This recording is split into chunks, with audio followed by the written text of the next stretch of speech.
Forget all that noise. Forget all that noise. We'll just look at this one. So what we'll do, we'll take a look at this. Once again, sponsored by BetUS. So we'll take a look at that. So shout out to BetUS for that. And then we'll see what you guys' reaction was to this. But, you know, I had to give my initial reaction, right?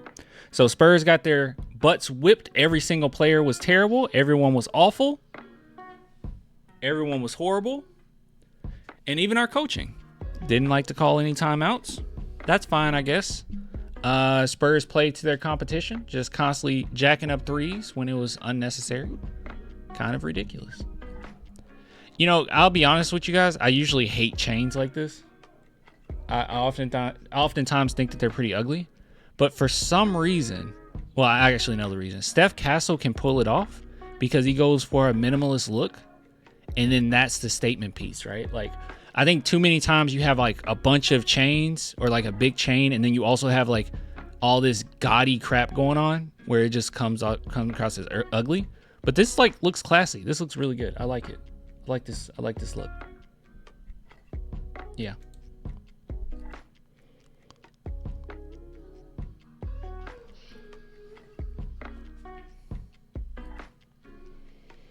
You guys can't hear that. Chat didn't say a word. I caught it though. I caught that you couldn't hear it. No sound. There you are. I feel good. You know, upset about the loss, obviously, but just the experience in itself, just being here, you know, with the group of guys that we have, it's been a good experience.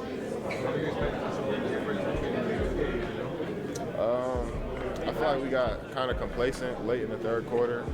Chains are generally embarrassing. Kind of, yeah. A lot of times they're like just ridiculous. Like it's so, like it looks stupid. But like I said, you take a minimalist look, man, and you have a chain. It actually looks pretty decent, right? Got away from our strategy a little bit. Tacky's a good word. Halliburton get off late in that third, and I feel like that kind of sparked the run for him. You know, in the first game, I feel like we kind of set the tone in the second half, and that's what started our run, and that's what we got away from tonight. What's your main takeaways about the whole week and all that happening? Just to show the Yeah, I mean, like I said, obviously not happy about tonight's game, but just the experience to experience Paris for the first time with, you know, the group of guys that we have. I mean, it's been super fun, great experience. France is really nice. I've been to France. It's really nice. I mean, definitely want to come back. For sure. Do you feel the bonds are getting better because you guys because of the trade as well? Yeah, for sure. I feel like we are pretty connected off the court already, but just to come out here and experience Paris for the first time together, I feel like we definitely got closer. You said big chains look almost always cheap. Yeah, isn't it weird? Like the more money you spend on something, sometimes it's like the cheaper it starts to look. I don't know if that makes sense, right? Like like you buy a Cybertruck, like that's the ugliest vehicle I've ever seen in my entire life. It's a vehicle just so you can say, hey, look, I got money, but it looks cheap. Like it looks like a cheap piece of crap. Or the same thing with I don't know, like Gucci belts or whatever. Like, okay, you spend a lot of money on it, but like it looks stupid. It looks cheap. I don't know. I feel like a good, like spending money on clothes. Let's say clothes, right? I think spending money on clothes. I think if you can get like a sweater, and this is expensive to me, but you get a sweater between like the $50 to $80 range. That's some good material, right? That's some good quality clothing. When you start paying like $1,000 for a shirt, then it's like, oh, can it ever live up to the grand? It will never live up to that. That shirt can never live up to that. Flavor Flav looking chain makes me laugh for sure. Well, Flavor Flav was a hype man. Like he's a performer, you know? So, I mean, unless you're performing, why are you walking out to your local Walmart with all that on? That's stupid. I mean, I'm happy that, you know, he got to play his homecoming games. They had 2 great games.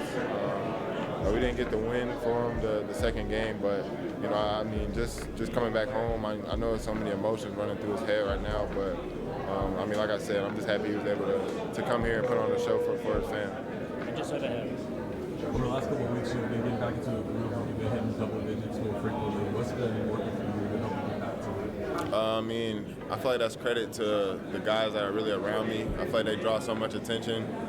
It just opens up the paint for me to create and just to be aggressive. Just picking my opportunities, picking my spots, and then also my teammates and coaches having trust in me to just break off plays and make plays for myself. Do you find it mentally tougher to go into this match based on like the last game with all those emotions and getting that win and seeing when he's like how he was welcomed and stuff like that? You said is it mentally tough? Yeah, just going in. We are all frustrated about this game. We are all learning, players, coaches, and fans. Stay level. Yeah, for sure. I will be honest though. When it comes to coaching, I do not expect Mitch Johnson to be like the best coach in the world, right? I'm not expecting him to be on Popovich level, but I'm sorry, just to be honest with you, like bare minimum as a coach, like if any of us were coaches, all right, we will all suck. Let me make that clear. Hold on, let me put the camera on me. If any of us, me, you, chat, any of us were coaching the Spurs, we would suck. We would lose like every game. Maybe Will wouldn't won because Wemby said, okay, you don't know what you're doing. Let me coach. Other than that, we will all lose these games. Okay. We will be horrible coaches. All right. We have a base level of what we know the Spurs should do or whatnot, but like we would suck. Right. So let me preface it by saying that. But with that being said, I also think bare minimum as a coach that I would do, bare minimum is call a timeout when the opposing team goes on a crazy run. And I feel as if Mitch Johnson doesn't do that. Like, this is bare minimum. If you were working at freaking Five Guys, okay, that's like, I think that's the best burger spot, okay? If you're working at Five Guys, bare minimum you have to do is know how to, you don't have to turn on the grill yet. Put the patty on the grill. Can you do that? Can you getting some orders in and they say, I want a burger. Patty grill. That's it. And I feel like calling a timeout when a team goes on a run is bare minimum as a coach. And I think that certain things where he's not, like he just becomes way too passive and is waiting for the team to figure it out is very frustrating. That's all I have to say about that. So I do agree with you. Everyone's learning, but like that's something that he knows. He just keeps relying on them to figure it out. This segment is funded by Five Guys. Five Guys is great. It's not, but it is great. Same arena, same matchup, doing it all over again after each. Even if you do low carb, guys, you can get lettuce. I don't know if you knew this. You can get lettuce wrapped at Five Guys, and it's pretty delicious. It's pretty delicious. I wouldn't say so. Thought patties go in the deep fryer. Okay, I actually never worked at Five Guys, so my analogy sucked. But you get the point, right? If you're well, I don't want to just say another. If I just say another, okay. If you're working at McDonald's, bare minimum, you have to take the patty and put it through the little thing to cook it. Yeah, the little conveyor belt thingy. Yeah. I mean, this isn't the first time we played a team back to back, so. Was joking? Oh. I don't know. I never worked at a fast food place, so respect to my fast food workers, by the way. It's like playoff style. It's hard work. Teams are gonna adjust. I mean, it's the NBA. They have a great coach over there, so I mean, they watch the game, seeing the mistakes that they made and adjusted to it. So we just got to come out more ready to play. Thank you, guys. Appreciate it. Thank you. He's so mature. It's ridiculous. He makes you feel better. You think he's the coach? You think if I told you that he was older, I mean, he looks super young, but if I told you he was older, you would believe me, right? If you didn't know who he was. Clan, how long was Mitch being an assistant for Popovich? He's been with the team for a few years, right? He was wasn't he with the Summer League team as well? Let's see, Mitch Johnson career.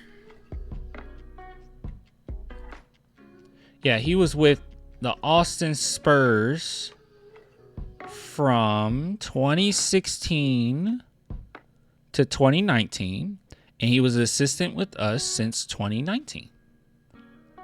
There you go. It's been a while. Yeah. And that's another thing that I said too, like I guess similar to players as well, but like when people start to say, I didn't bring it up. When people start to say like Mitch Johnson should just be fired. He's absolute garbage, da-da-da. You don't get that a lot, but like if anyone says that, don't listen to them, because at the end of the day, he wasn't expecting to be the head coach. This isn't necessarily his program. Now, some bare minimum things he's not doing that I will criticize him for, but like maybe he is a phenomenal assistant coach, you know? Like you don't want to just burn that bridge. I don't want to say you forced him, but he was kind of forced into a role that he wasn't supposed to be in, and then you fire him because he's not doing the best job at that role. I think that that's unfair. I think that's a little ridiculous. If Popovich puts you on his team, it doesn't necessarily mean that he has hopes that you'll be a great coach one day, like a head coach one day. It's more so, hey, I think that you know what you're doing. I think that you're really good. I think you're very competent, and I think you give me some really great information. And yeah, I like you. I like you as a coach. So, you know, coach with me. Not everybody's made out to be a great head coach. I don't know if he is or not, but like not everyone is. And maybe he is just a phenomenal assistant coach. And not every assistant coach has aspirations to be a head coach. You know, so that's all I got to say. That it's not totally like I get upset. Like it's bare minimum stuff here, but like, let's not start to say he needs to be gone and he's awful and he's this, that, and the third. Because at the end of the day, maybe he is a phenomenal assistant coach for us. Maybe he's a championship winning assistant coach one day. You know? So just don't worry about it. We will figure it out. Spurs, you get the adequate enough talent. The Spurs have the culture instilled. You know, we'll figure out a perfect system, a good system for Wemby. You don't have to have a Hall of Fame coach to go on some runs, right? You don't. I think that Steve Kerr is a very good coach, but I don't think Steve Kerr is like the greatest ever. Like I don't think he's like top 5 coaches of all time. Like I don't think that. But yet and still, he ran a dynasty, right? Like so we can do that. We just need, you know, to figure it out. But Popovich is coming back. I mean, they've been very adamant. They said it twice now, so he's definitely coming back. And we'll just have to wait and see what that looks like. You know? All right. Like I said, this is sponsored by BetUS, so big shout out to BetUS. If you guys are interested whatsoever, head on over to BetUS. Use promo code YouTube150, and you will receive 150% bonus on your first deposit. And your second and third deposit will be 125% bonus up to $2,000. So yeah, so there's quite a few things here. So this one's interesting. So they have a bunch of different players on where they might end up. Let's see, Colin Sexton. Likelihood of him going to the Spurs is pretty low. Let's see if we come up again. De'Aaron Fox. Now this is one where I think we have a legitimate shot. And according to BetUS, they're having us and Miami Heat as the two teams that have the best shot, or and the Rockets as the teams that have the best shots at getting them. So if that's something that you think will happen, I didn't mean to do that. 10 gave you 35. Let's say you wanna up the ante a little bit. 150. Oh wait, you can't do 150. I'm stupid. What am I thinking? Let's do 25. 25 give you 87. So it's not bad. Not bad at all. I don't know what I was thinking about that. But yeah, so you'll just do that. You hit place my bet right there, and then you're good to go. Then you just confirm that bad boy. But yeah, if you guys are interested at all, head on over to BetUS. And yeah, let's look at what the chat talking about. Imagine Jokic in the Spurs. Jokic with the Spurs, no one would have any complaints about Sohan ever. Good God. He'll have Sohan averaging 30 points a game. Good God.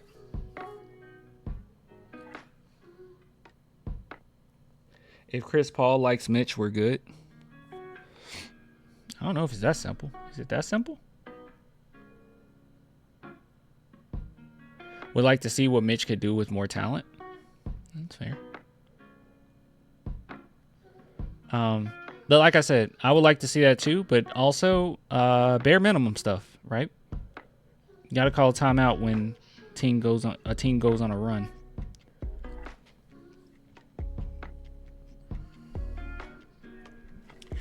Clan, besides Wemby and Chris Paul, who do you think has the same ethic as far as playing basketball? Like work ethic? Everybody? Honestly? Everyone on the team? I was about to bring up the last game, but it looked like I already took it off. Yeah, I would say everybody has the same work ethic, but KJ, Sohan, definitely those two. I feel like those two work hard, like really hard.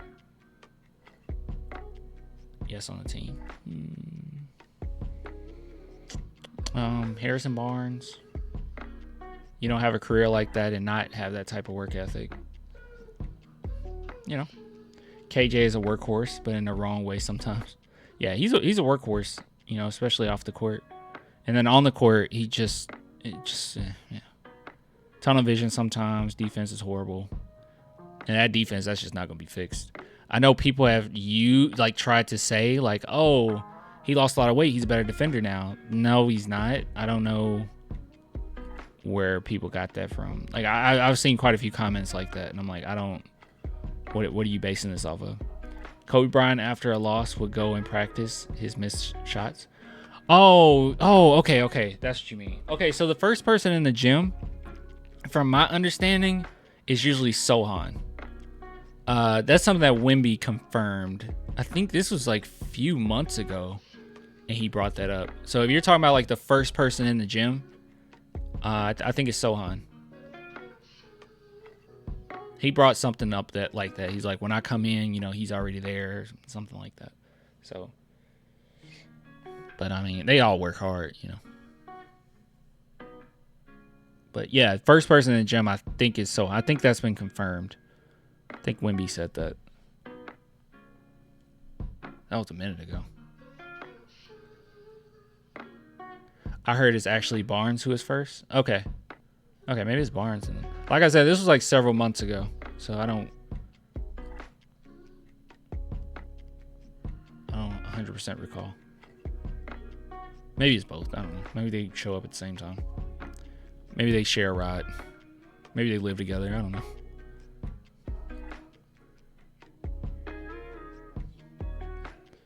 It shows on Sohan, Wemby, and Paul, even Barnes. I think the rest need to try harder. Sometimes it's not about just trying harder, right? Like, I know a lot of people use that whole, like, who wanted more? This team just wanted it more, right? Like, media will say that. Oh, they just wanted it more. Sometimes that's not true. Like, a lot of times it is just a talent diff, right? It's just a talent diff. So, you know, if you don't have the talent, it doesn't matter how hard you want it. It doesn't matter how hard you play. You just won't be good enough. I mean, I think the Spurs won 22 games last season. I think they played very hard. I watched those games. They played. I don't think they could have played harder than how they were playing. But it was just a talent differential, right? You just can't overcome that. I mean, look at last season, how many games felt close. You know, and then it was like fourth, and then it would fall apart. But, like, we had a lot of close games last season. And that doesn't happen if you're not trying. Some people working most hard is still bad sometimes. Yeah, that too. Like, if you work, you can't extend yourself. You can't overdo it. And you also don't want to overdo it and then start criticizing teammates for not working as hard as you do. Like, it can get toxic very quickly. That's part of the reason why Kobe and Shaq didn't work out. You know, even after winning their championships, they hate each other. Kobe, like, got onto Shaq for eating a Big Mac. Like, Shaq was an absolute beast at this time, by the way. But, like, he got onto him for eating a Big Mac in the gym or something. It was crazy, and they got into it for that. So, like, you gotta, you know. Sup, clan? Spurs look pathetic today. Absolute trash show. Pretty bad. Especially in the fourth. That was crazy. If they keep going the same way, we will not get more than 40 wins. All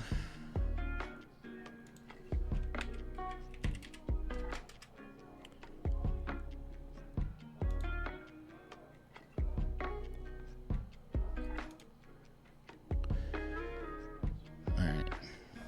You got the Clippers, winnable. Bucks, Heat. See how tough things are. Easy, easy, easy. Hard, middle. Easy, easy. We got quite a few winnable games coming up. They can make it. Well, the month of March looked really nice. The month of March is not that bad. Like, you got the OKC Thunder, which is tough. So you got the Nets, Kings, Timberwolves, Mavs twice, Hornets, Pelicans, Magic, Knicks, Sixers. It's not too bad. They can go on a little run.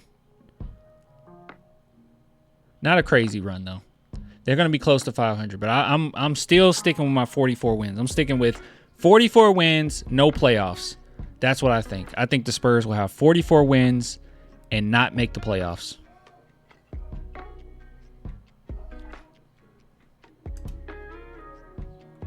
What's your take on the performance? Oh, we talked about that earlier. I'll upload the video after this stream, or I'll upload it tomorrow.